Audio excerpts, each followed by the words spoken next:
कुरुक्षेत्र के युद्ध स्थल में सैन्य निरीक्षण। धृतराष्ट्र ने कहा, हे संजय, धर्मभूमि कुरुक्षेत्र में युद्ध की इच्छा से एकत्र हुए मेरे तथा पांडु के पुत्रों ने क्या किया?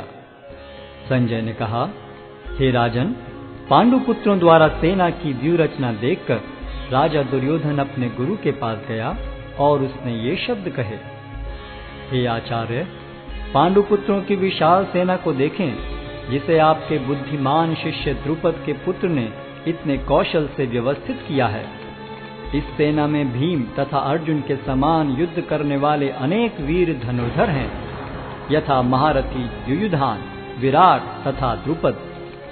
इनके साथ ही धृष्टकेतु, चेकितान, काशीराज, पुरुजित, कुंतीभोज तथा शैब्य जैसे महान शक्तिशाली योद्धा भी हैं।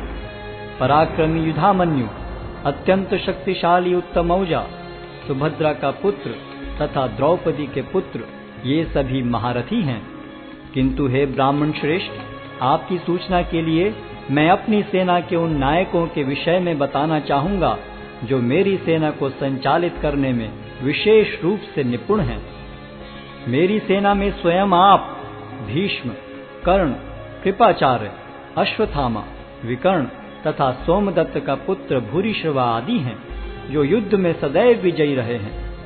ऐसे अनेक वीर भी हैं जो मेरे लिए अपना जीवन त्याग करने के लिए उद्यत हैं। वे विविध प्रकार के हथियारों से सुसज्जित हैं और युद्ध विद्या में निपुण हैं। हमारी शक्ति अपरिमेय है और हम सब पितामह द्वारा भली भांति संरक्षित हैं, जबकि पांडवों की शक्ति भीम द्वारा भली भांति संरक्षित होकर भी सीमित है। अतएव सैन्य व्यूह में अपने अपने मोर्चों पर खड़े रहकर आप सभी भीष्म पितामह को पूरी सहायता दें। तब कुरुवंश के वयोवृद्ध परम प्रतापी एवं वृद्ध पितामह ने सिंह गर्जन की ध्वनि करने वाले अपने शंख को उच्च स्वर में बजाया, जिससे दुर्योधन को हर्ष हुआ। तत्पश्चात शंख, नगाड़े, बिगुल, तुरही तथा सिंह सहसा एक साथ बज उठे। वह समवेत स्वर अत्यंत कोलाहलपूर्ण था। दूसरी ओर से श्वेत घोड़ों द्वारा खींचे जाने वाले विशाल रथ पर आसीन कृष्ण तथा अर्जुन ने अपने अपने दिव्य शंख बजाए। भगवान कृष्ण ने अपना पांचजन्य शंख बजाया, अर्जुन ने देवदत्त शंख तथा अति भौजी एवं अति मानवीय कार्य करने वाले भीम ने पौंड्र नामक भयंकर शंख बजाया। हे राजन, कुंती पुत्र राजा युधिष्ठिर ने अपना अनंत विजय नामक शंख बजाया तथा नकुल और सहदेव ने सुघोष एवं मणिपुष्पक शंख बजाए। महान धनुर्धर काशीराज, परम योद्धा शिखंडी, धृष्टद्युम्न, विराट, अजय सात्यकी, द्रुपद, द्रौपदी के पुत्र तथा सुभद्रा के महाबाहु पुत्र आदि सबों ने अपने अपने शंख बजाए।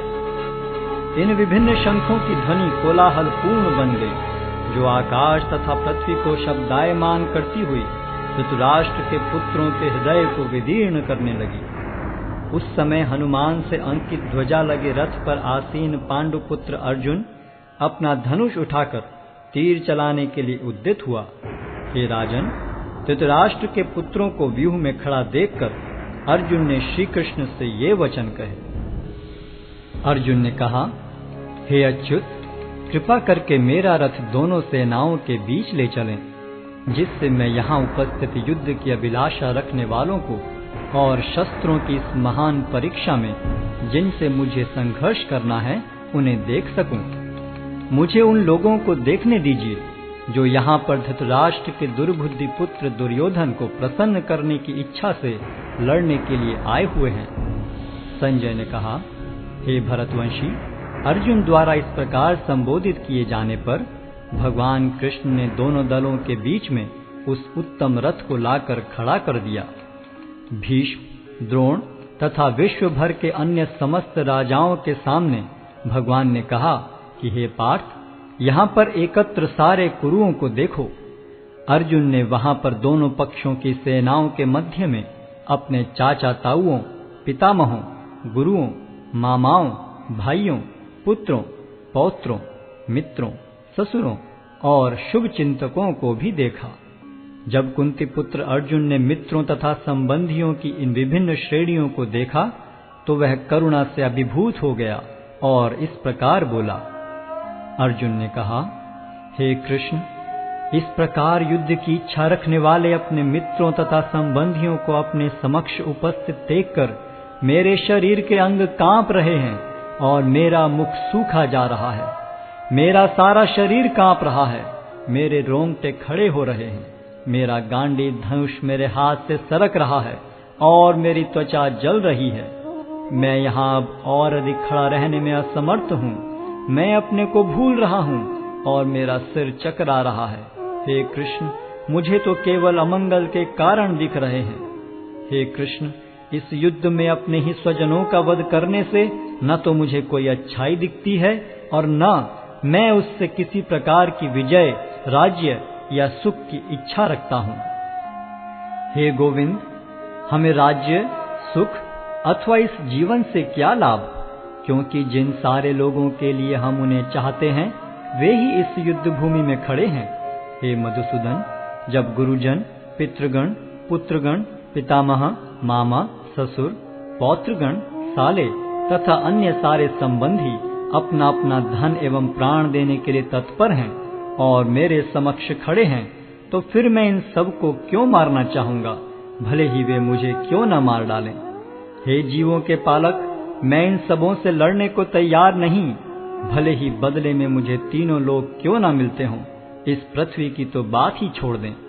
भला धृतराष्ट्र के पुत्रों को मारकर हमें कौन सी प्रसन्नता मिलेगी। यदि हम ऐसे आतताइयों का वध करते हैं तो हम पर पाप चढ़ेगा। अतः यह उचित नहीं होगा कि हम धृतराष्ट्र के पुत्रों तथा उनके मित्रों का वध करें। हे लक्ष्मीपति कृष्ण, इससे हमें क्या लाभ होगा और अपने ही कुटुंबियों को मारकर हम किस प्रकार सुखी हो सकते हैं। हे जनार्दन, यद्यपि लोक से अभिभूत चित्त वाले ये लोग अपने परिवार को मारने या अपने मित्रों से द्रोह करने में कोई दोष नहीं देखते, किंतु हम लोग जो परिवार के विनष्ट करने में अपराध देख सकते हैं, ऐसे पाप कर्मों में क्यों प्रवृत्त हों। कुल का नाश होने पर सनातन कुल परंपरा नष्ट हो जाती है और इस तरह शेष कुल भी अधर्म में प्रवृत्त हो जाता है। हे कृष्ण, जब कुल में अधर्म प्रमुख हो जाता है तो कुल की स्त्रियां दूषित हो जाती हैं और स्त्रीत्व के पतन से हे वृष्णिवंशी अवांछित संतानें उत्पन्न होती हैं।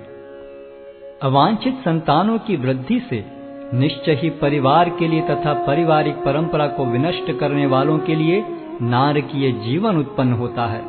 ऐसे पतित कुलों के पुरखे गिर जाते हैं, क्योंकि उन्हें जल तथा पिंडदान देने की क्रियाएं समाप्त हो जाती हैं। जो लोग कुल परंपरा को विनष्ट करते हैं और इस तरह अवांछित संतानों को जन्म देते हैं, उनके दुष्कर्मों से समस्त प्रकार की सामुदायिक योजनाएं तथा पारिवारिक कल्याण कार्य विनष्ट हो जाते हैं। हे प्रजापालक कृष्ण, मैंने गुरु परंपरा से सुना है कि जो लोग कुल धर्म का विनाश करते हैं वे सदैव नरक में वास करते हैं। ओहो, कितने आश्चर्य की बात है कि हम सब जघन्य पाप कर्म करने के लिए उद्यत हो रहे हैं। राज्य सुख भोगने की इच्छा से प्रेरित होकर हम अपने ही संबंधियों को मारने पर तुले हैं। यदि शस्त्रधारी धृतराष्ट्र के पुत्र मुझ निहत्थे तथा रणभूमि में प्रतिरोध न करने वाले को मारें तो यह मेरे लिए श्रेयस्कर होगा। संजय ने कहा, युद्ध भूमि में इस प्रकार कहकर अर्जुन ने अपना धनुष तथा बाण एक ओर रख दिया और शोक संतप्त चित्त से रथ के आसन पर बैठ गया।